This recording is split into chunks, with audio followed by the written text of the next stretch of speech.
Israel ঠিক কী চায়? America আসলে কি গেম খেলছে? ইরানের আকাশ খালি করে দেওয়ার মানে কি?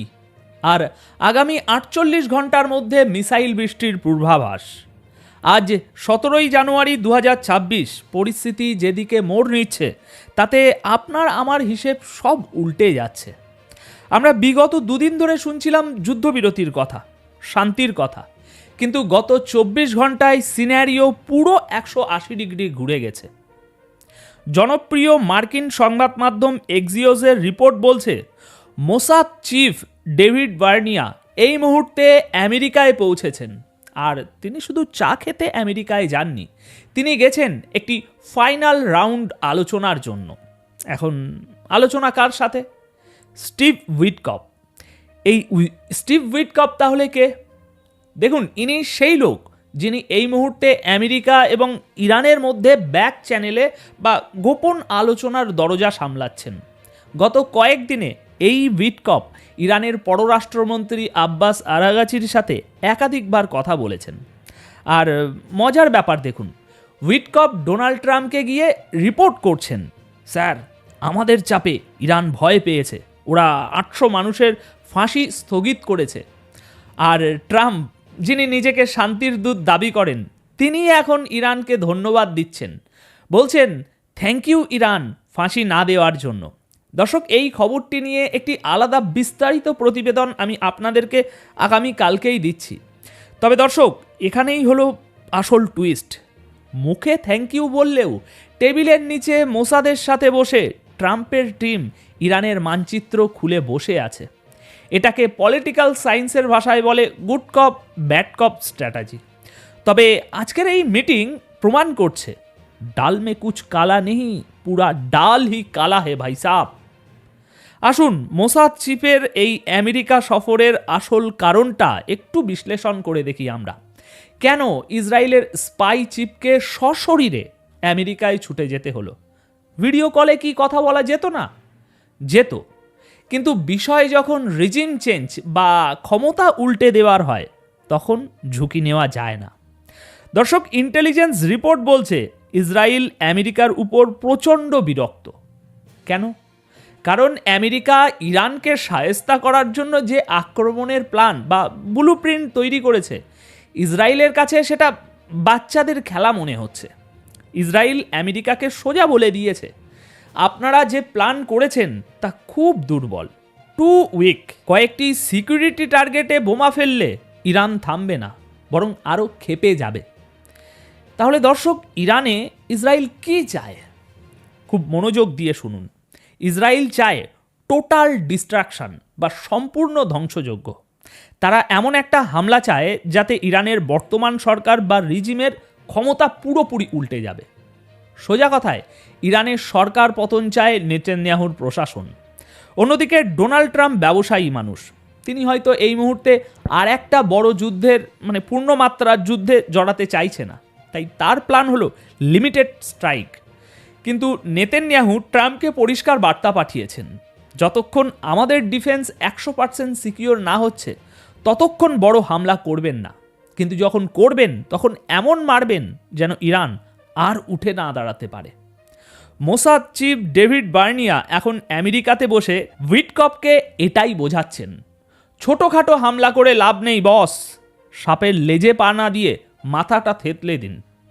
আচ্ছা, কথার লড়াই তো বুঝলাম, কিন্তু মাঠের পরিস্থিতি কি বলছে? দর্শক, এখানেই আসছে এই প্রতিবেদনের সবচেয়ে ভয়ের পার্টটা।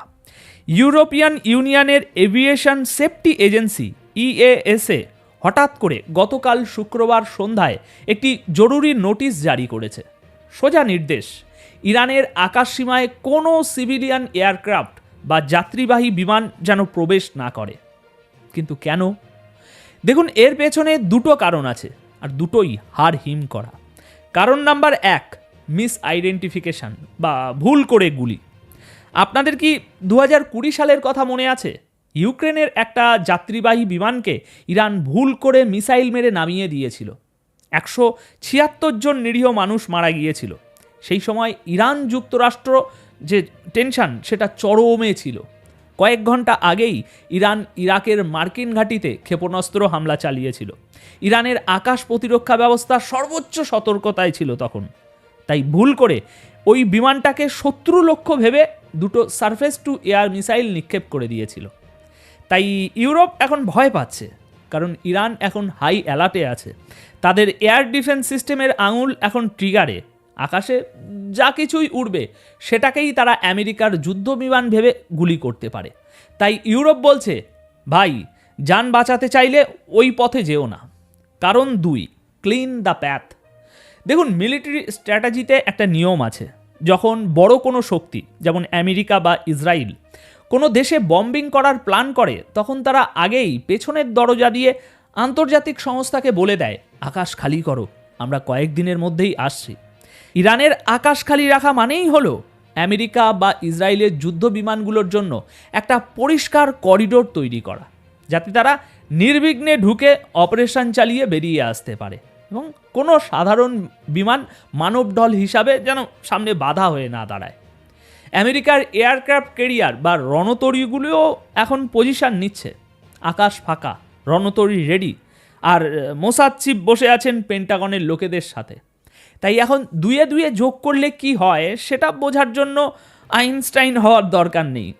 একটা বড় সড়ো মিলিটারি অ্যাকশনের স্ক্রিপ্ট লেখা হচ্ছে, সেটা আর বুঝতে বাকি নেই। ইরান বলছে বড় হামলা করো, আমেরিকা বলছে ধীরে চলো, কিন্তু আমি বলছি হামলা যে হবে সেটা প্রায় নিশ্চিত।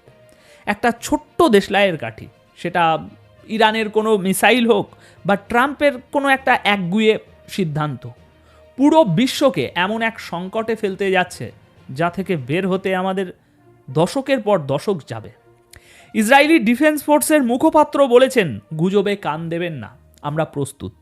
কিন্তু ইতিহাস সাক্ষী, যখন সরকার বলে গুজবে কান দেবেন না, তখনই বুঝে নিতে হয় যে ওই গুজবটাই আসলে সত্যি হতে যাচ্ছে। আগামী কয়েক সপ্তাহের মধ্যে আমরা ইরানে হামলা দেখব, কিন্তু সেটা হবে অত্যন্ত সুনির্দিষ্ট এবং টেকনিক্যাল। আমেরিকা এমনভাবে মারবে যাতে সাপও মরে কিন্তু লাঠিও না ভাঙে। তবে হ্যাঁ, এই হামলায় ইরানের নিউক্লিয়ার প্রোগ্রামকে হয়তো চিরতরে পঙ্গু করে দেওয়ার চেষ্টা করা হবে, আর এর ফলে আগামী দিনে বিশ্ব অর্থনীতিতে যে অস্থিতিশীলতা তৈরি হবে তার জন্য হয়তো বিশ্ব প্রস্তুত নয়। তো দর্শক, এই প্রতিবেদন তাহলে এখানেই শেষ করছি। এখন এ বিষয়ে আপনাদের কি মতামত? ডেভিড বার্নিয়া কেন মার্কিন সফরে গেলেন? কি আলোচনা হচ্ছে? কি ভাবছেন? আপনাদের মতামত অবশ্যই কমেন্ট বক্সে লিখে জানাবেন। ততক্ষণ চোখ কান খোলা রাখুন, কারণ ইতিহাস আমাদের সামনেই লেখা হচ্ছে। ধন্যবাদ আপনাদের সকলকে।